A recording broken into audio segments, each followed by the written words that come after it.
ভারত পাকিস্তান যুদ্ধের আবহে বাংলাদেশের জন্য মন খারাপ অঙ্কুশের। কিন্তু ভারত পাকিস্তান যুদ্ধ আবহে কেন অঙ্কুশের বাংলাদেশকে নিয়ে মন খারাপ, ঠিক কি বলেন এই অভিনেতা? যদিও অঙ্কুশের এই কাণ্ড দেখে প্রশ্ন উঠেছে, এই পরিস্থিতিতে আদিক্ষেতা কেন?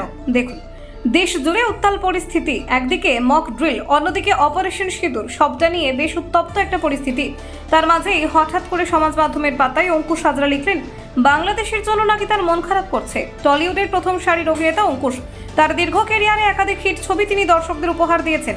কেবল টলিউড না, ঢালিউডের নানান অভিনেতা এবং প্রযোজনা সংস্থার সঙ্গেও একাধিক ছবি করেছেন নায়ক। যদিও এপার বাংলার অনেক অভিনেতাই ওপার বাংলার অভিনেতা ও প্রযোজনা সংস্থার সঙ্গে কাজ করেই থাকেন, তবে এর ফলে কেবল কলকাতাতেই নয়, বাংলাদেশেও তাদের প্রচুর অনুরাগী তৈরি হয়ে যায়। অঙ্কুশও তার ব্যতিক্রম নন। দুই বাংলাতেই তার অগণিত ভক্ত রয়েছেন। ওপার বাংলার মাহিয়া মাহি, নুসরাত ফারিয়ার মতো তারকাদের বিপরীতেও একাধিক ছবিতে নায়ককে দেখা গিয়েছে। শুধু কি তাই, অনেক সময় দুই বাংলার যৌথ প্রযোজনায় নির্মিত ছবিতেও কাজ করেছেন নায়ক, আর সেই সংখ্যাটা নেহাত কম নয়। তাই সব মিলিয়ে ওপার বাংলায় তিনি যান তখন বাংলাদেশের সব ভক্তরা যে নায়ককে দারুণ আপ্যায়ন তো করেন তা বলাই বাহুল্য। তবে বহুদিন আগে শেষবারের জন্য কর্মসূত্রে বাংলাদেশে গিয়েছিলেন নায়ক। বাংলাদেশের প্রতি অঙ্কুশের বিস্তর ভালো লাগা, সেই কথাই যেন অনুরাগীদের আরও একবার মনে করিয়ে দিতে বাংলাদেশে কাজের স্মৃতিচারণা করলেন নায়ক। অপারেশন সিঁদুরের আবহে বাংলাদেশ প্রীতির কথা জানিয়ে করলেন পোস্ট। সম্প্রতি অঙ্কুশ একটি পোস্ট করেন, সেখানে একটি ছবি ভাগ করে নেন অভিনেতা। ছবিটির ক্যাপশনে লেখা, হঠাৎ খুঁজে পেলাম, প্রায় 11 বছর আগের ছবি, শেষবার বাংলাদেশে গিয়েছিলাম শুটিং করতে। অপেক্ষায় থাকলাম আবার কবে যেতে পারবো, কারণ সব থেকে বেশি ভালোবাসা অভিনেতা হিসেবে আমায় পশ্চিমবঙ্গের বাইরে যদি কোথাও পেয়ে থাকি, সেটাই হলো বাংলাদেশ।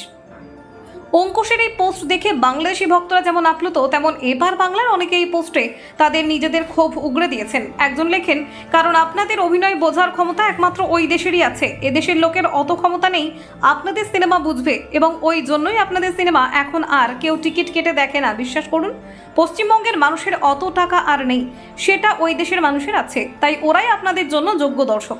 বুঝলেন কিনা? আর একজন লেখেন, বেশি আদিক্ষেতা। তার ওপার বাংলার এক অনুরাগী লেখেন, আমরা সবাইকেই ভালোবাসি, কিন্তু আপনারা যে ভালোবাসা দেন তা বদ হজম হয়। তবে নায়কের অনেক বাংলাদেশি ভক্ত তাকে ওই দেশে যাওয়ার নিমন্ত্রণ জানিয়েছেন, পাশাপাশি ভালোবাসাও জানিয়েছেন।